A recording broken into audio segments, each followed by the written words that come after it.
हर हर महादेव, देवों के देव महादेव के चरण में प्रणाम करता हूँ। दुर्गा माँ के चरण में प्रणाम करता हूँ। सरस्वती माँ के चरण में प्रणाम करता हूँ। गणेश भगवान के चरण में प्रणाम करता हूँ। गुरु भाई गुरु बहनों के चरणों में प्रणाम करता हूँ। गुरु भाई गुरु बहन, आज का कहानी है पाप और पुण्य क्या है। और मनुष्य का कब समझ में आता है कि मैं अच्छा कर्म बुरा कर्म कर रहा हूँ। तो इसी पर एक चर्चा कथा सुनाने जा रहा हूँ। कृपया कथा को अंत तक सुनिएगा, बीच में छोड़ने का गलती मत कीजिएगा। बीच में छोड़ने से कहानी को शिव गुरु का अपमान होता है और पूरा सुनने से ज्ञान होता है। इसलिए गुरु भाई गुरु बहन, कथा कहानी को अंत तक सुनिए। एक गांव में एक आदमी थे, उसे कोई काम भी नहीं लगता था। वो गंदे सत्संग के लिए सत्संगी में रह गए थे।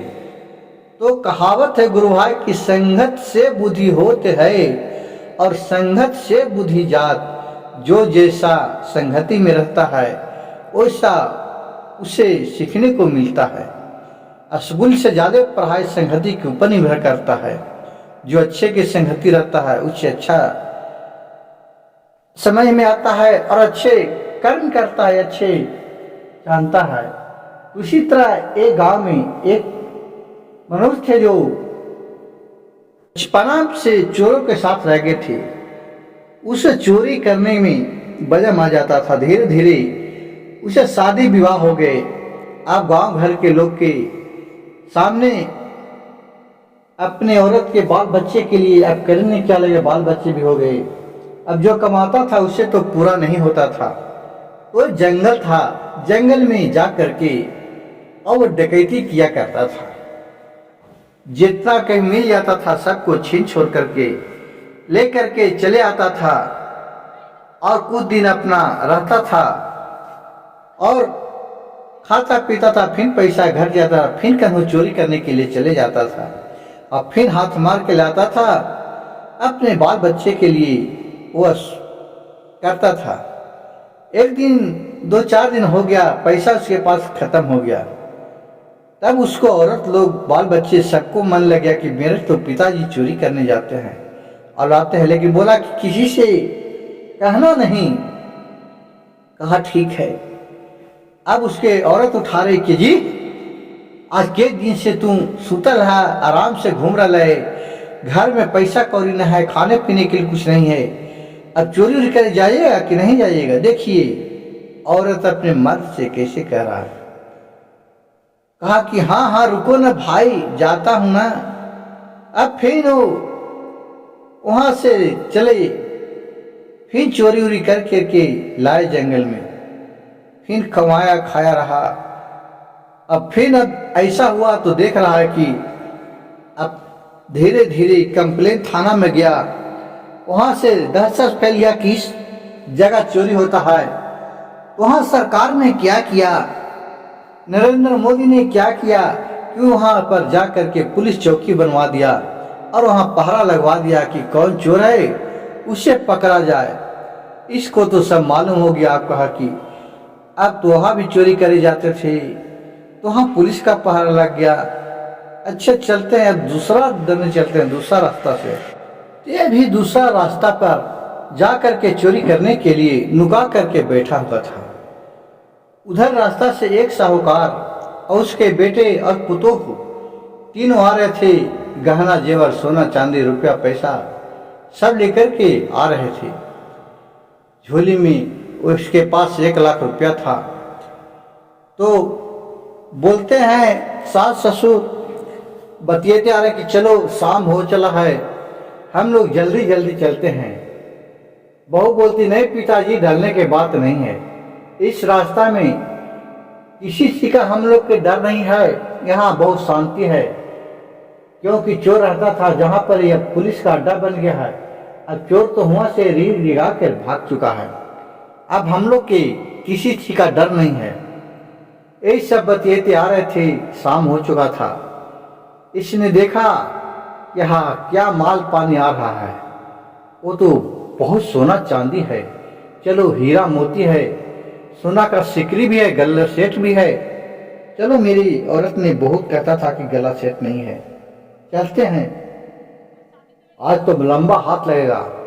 वहां से आया, इस दिनों को छेक लिया चोर ने, बोला कि ये तुम्हारे पास है, ये तुम्हें हमें दे दो।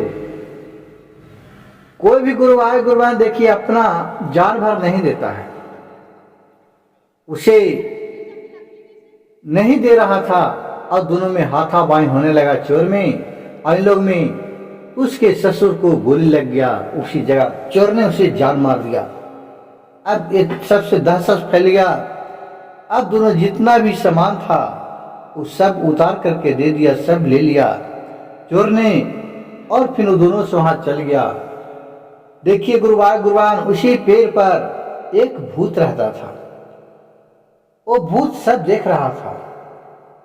फिर वो नीचे आया और वो बोलने लगा, रे मूर्ख, तुम तो बहुत गलत काम किया है, तुम अपने कर्म पर भी डरो, तुम एक पाप का भागी बहुत है। तो कहा कि किस तरह का पाप? भूत से बतिया रहा चोर की, मैं किस तरह का पाप किया?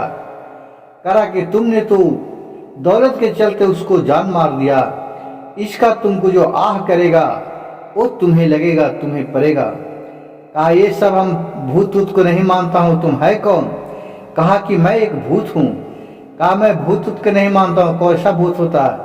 कहा कि भाई सुनो, मैं भी पहले एक चोर था, एक डकैत था, बहुत के मैं मारा था, बहुत को हाय पाप लिया था, बहुत से छीना छोड़ा था, लेकिन एक जगह डकैती करते जा रहे थे, वहां से भाग रहे थे कि वहां हम लोग के पब्लिक चेक करके जान से मार दिया।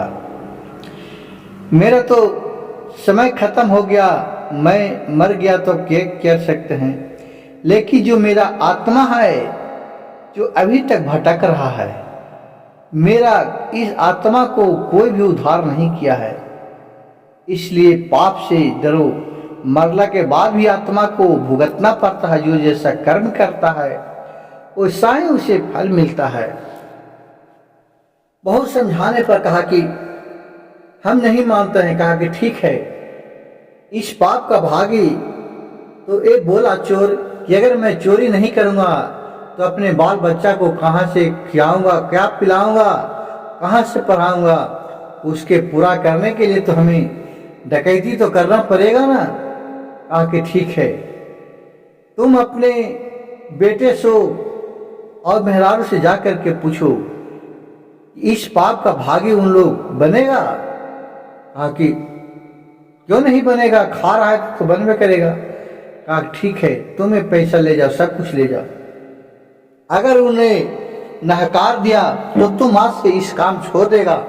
कहा कि हाँ हाँ हाँ, अगर नहीं कहेगा तो मैं क्यों चोरी करूंगा, मैं जे कमाऊंगा आधे पेट आधे पेट खाऊंगा।